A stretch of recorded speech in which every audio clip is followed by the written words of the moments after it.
Hello class 10th। आज हम chapter number 10 circles के बारे में पढ़ेंगे। लास्ट वीडियो मैंने आपको एक्सरसाइज 10.2 की जो क्वेश्चंस थे, question number 6 and question number 7, वो आपको सॉल्व करवाए थे। आज हम करेंगे क्वेश्चन नंबर 8 ऑफ एक्सरसाइज 10.2। तो आइए स्टार्ट करते हैं। एक्सरसाइज 10.2 का जो क्वेश्चन नंबर 8 है उसमें क्या है, एक क्वाड्रिलेटरल है जिसके अंदर एक सर्कल है। ठीक है, एक क्वाड्रिलेटर है जिसका नाम है ABCD, ABC एंड D। और ये जो पॉइंट ऑफ कांटेक्ट है इनको आप नाम दोगे PQRS, PQR एंड S। ठीक है, ये सब आपको गिवन है। अब आपको प्रूव करना है AB प्लस में CD is equal to BC plus में DA या फिर AD। ठीक है, ये चीज़ आपको प्रूव करनी है। तो आइए इसको प्रूव करते हैं। प्रूफ में आप क्या लिखोगे, देखो सबसे पहले हमको क्या चाहिए, AB और CD। लेफ्ट साइड में AB और CD चाहिए। तो AB मतलब क्या है, AP और PB, ये दोनों साइड्स मिलकर ही AB बनाएंगी। तो ध्यान से देखो, जो A से लेके P तक और A से लेके S तक, ये दोनों ही साइड जो है वो इक्वल है। AP और AS इक्वल है। इसका रीज़न क्या है वो देखो, ये दोनों ही टेंजेंट्स है। ठीक है, टेंजेंट फ्रॉम पॉइंट A। और इसका एक रीज़न है थ्योरम नंबर 10.2। थ्योरम नंबर 10.2 में क्या था कि अगर किसी भी सर्कल पर बाहर से कोई दो टेंजेंट ड्रॉप करते हो तो दोनों की जो लेंथ होगी वो इक्वल होगी। यही थी आपकी थ्योरम नंबर 10.2। तो इस सर्कल पर A जो है, A ये एक एक्सटर्नल पॉइंट है और AP और AS दो टेंजेंट है। वैसे ही BP और BQ, CQ and CR, DR and DS ये सभी क्या है, टेंजेंट्स है। तो इनको हम हमारी जो नीड है उसके अकॉर्डिंग हम अरेंज करेंगे। तो AB के लिए क्या क्या चाहिए हमको, AP और PB। तो नेक्स्ट हम लिखेंगे B से लेके P तक इज इक्वल टू B से लेके Q तक। और इसका रीज़न क्या रहेगा, सेम थ्योरम नंबर 10.2। उसके बाद इधर CR जो है वो किसके इक्वल, CQ के। और DR जो है वो किसके इक्वल, DS के। इसका रीज़न रहेगा tangent from C theorem number 10.2 and tangent from D theorem number 10.2।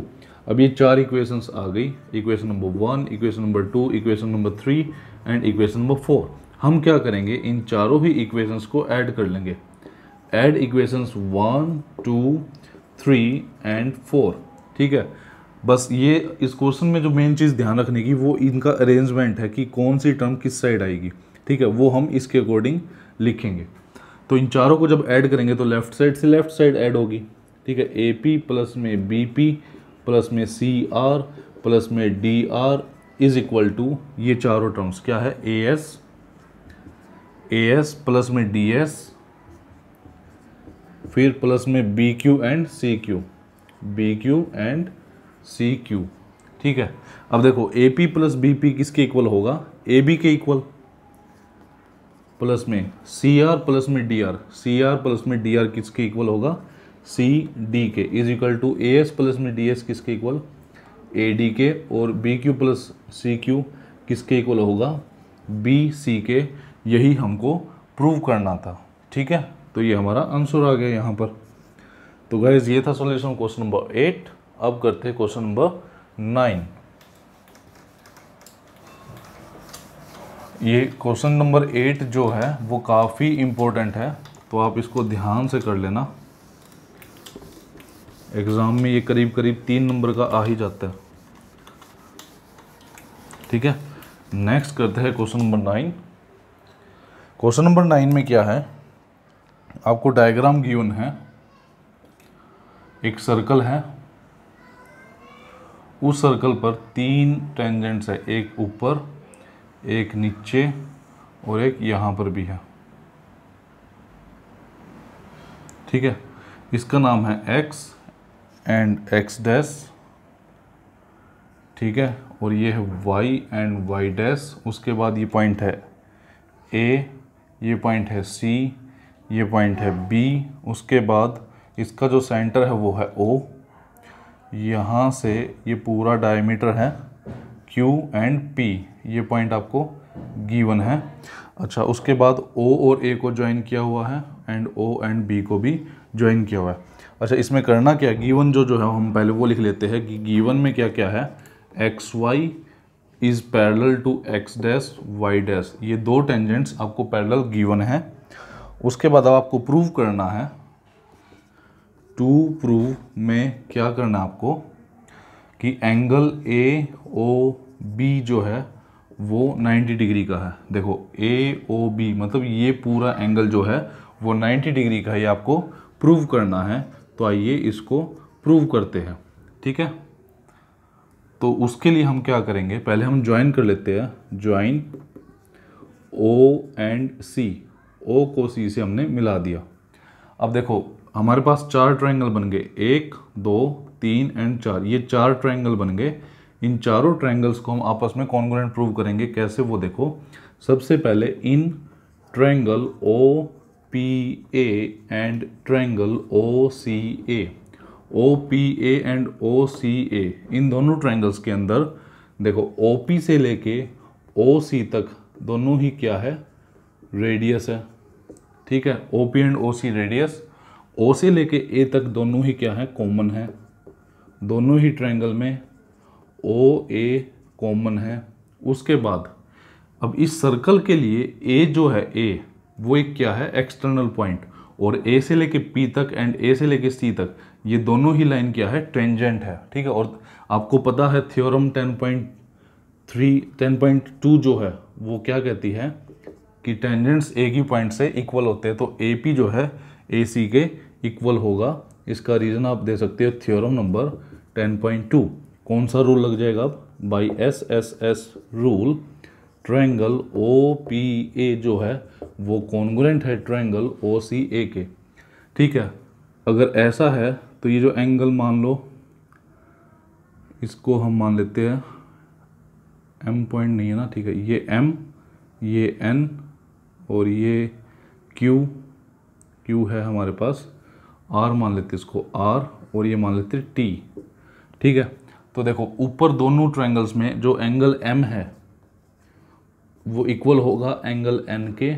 Reason इसका CPCT इक्वेशन नंबर 1। आगे कैसे करना आपने, सिमिलरली इन ट्रायंगल OQB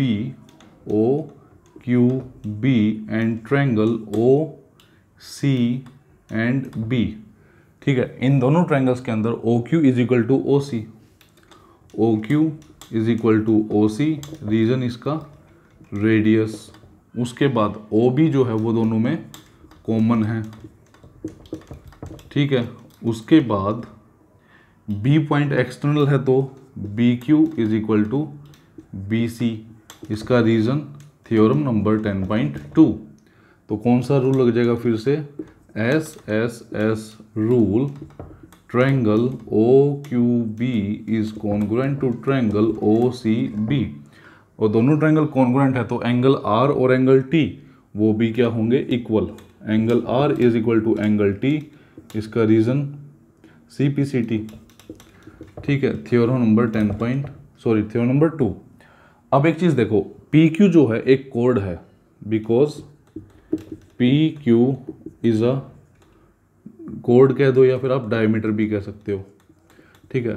मतलब ये एक स्ट्रेट लाइन है, तो अगर स्ट्रेट लाइन है तो आप एक चीज़ बताइए, angle M angle R plus angle N आएगा यहाँ पर, फिर एंगल R प्लस में एंगल T, इन चारों एंगल का सम कितना होगा, 180 डिग्री।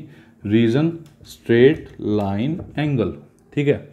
ये एक स्ट्रेट लाइन है और उसके ऊपर इन सभी एंगल्स का सम 180 डिग्री होगा। अब देखो क्या लिखना है, फ्रॉम इक्वेशन 1 एंड 2। 1 में क्या था कि m और n इक्वल है, तो यहाँ m की जगह मैं n लिख सकता हूँ, n की जगह पर फिर से n, r की जगह पर r, और t की जगह पे मैं क्या लिख सकता हूँ, r। Is equal to 180। ये कितना हो जाएगा 2 ऑफ एंगल n, ये हो जाएगा 2 of angle r is equal to 180 degree.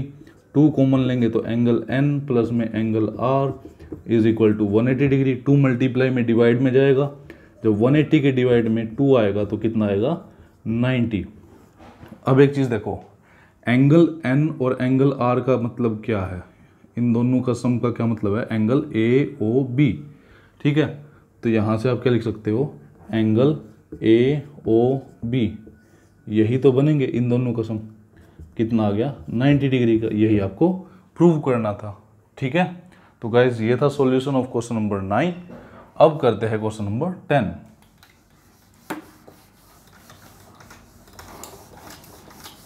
Question number 10 भी इम्पोर्टेंट है बट इजी भी काफ़ी है, उसको आप इजीली कर सकते हो। बट ये क्वेश्चन नंबर 8 और 9 जो थे थोड़ा सा इनमें लॉजिक लगा, बट इजी ये भी थे और ये इम्पोर्टेंट भी है, तो इनका ध्यान रखना है आपको। ओके, तो क्वेश्चन नंबर 10 जो है उसमें क्या है, क्वेश्चन नंबर 10 में prove that the angle between the two tangents drawn from an external point two a circle. कोई एक सर्कल है, इस सर्कल पर एक्सटर्नल पॉइंट से 2 टेंजेंट आपने ड्रॉ किए हैं, तो इनके बीच का जो एंगल है, मान लो इसका सेंटर कुछ ना कुछ ओ सेंटर इसका, ठीक है, to a circle is supplementary to the angle subtended by the line segment joining the points of contact at the centre. Point of contact एक तो मान लो ये ए, पी और बी, ए और बी को जो लाइन सेंटर से मिला रही है, ये दोनों लाइन, इन दोनों के बीच में जो एंगल बना है आपको प्रूव करना है कि ये वाला एंगल और ये वाला एंगल, ठीक है, मतलब कि एंगल ओ प्लस में एंगल पी जो है वो 180 डिग्री है, ये आपको प्रूव करना है। ठीक है, स्टेटमेंट को ध्यान से पढ़ोगे तो आपको यही प्रूव करना है कि ये वाला एंगल और ये वाला एंगल जो है 180 यानी कि सप्लीमेंट्री है, ये आपको प्रूव करना है। सप्लीमेंट्री कौन से होते हैं, जो जिनका 2 एंगल अगर सप्लीमेंट्री है तो उनका सम क्या होगा 180 डिग्री। तो आइए इसको प्रूव करते हैं।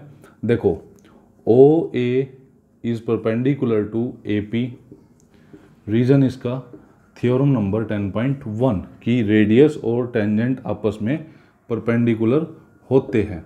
ऐसे ही ओ से लेके बी तक वो परपेंडिकुलर है, बी से लेके पी तक, इसका भी रीजन क्या रहेगा, थ्योरम नंबर 10.1। ठीक है, इसका मतलब क्या हुआ कि एंगल ए जो है वो भी 90 डिग्री का है और एंगल बी भी आपका 90 डिग्री का है। अब आगे क्या लिखना आपने, in quadrilateral O A P and B, O A P B, इसके अंदर 4 साइड है तो ये क्वाड्रिलेटर है। और आपको पता है क्वाड्रिलेटर के चारों एंगल का सम कितना होता है 360, तो हम इन चारों एंगल का सम कितना होगा 360। अब देखो एंगल ए और एंगल बी की वैल्यू कितनी कितनी है वो भी लिख देंगे हम। एंगल ए की वैल्यू 90, पी की वैल्यू हमको नहीं पता, एंगल बी की वैल्यू भी है 90 प्लस में angle O is equal to 360। 90 plus 90 कितना 180, प्लस में एंगल पी प्लस में angle O is equal to 360। ये 180 उधर जाएगा तो माइनस हो जाएगा, तो 360 में से माइनस करेंगे हम 180, कितना आएगा 180, और यहाँ से क्या लिखेंगे हम, angle P plus angle O। ठीक है, यही हमको प्रूव करना था। ओके, तो गाइज ये था solution of question number 8, question number 9 and question number 10 of exercise 10.2। अब इन्हीं क्वेश्चंस में या आपको प्रीवियस किसी भी क्वेश्चन में कोई भी डाउट है तो वो आप पूछ सकते हैं। Okay, thank you.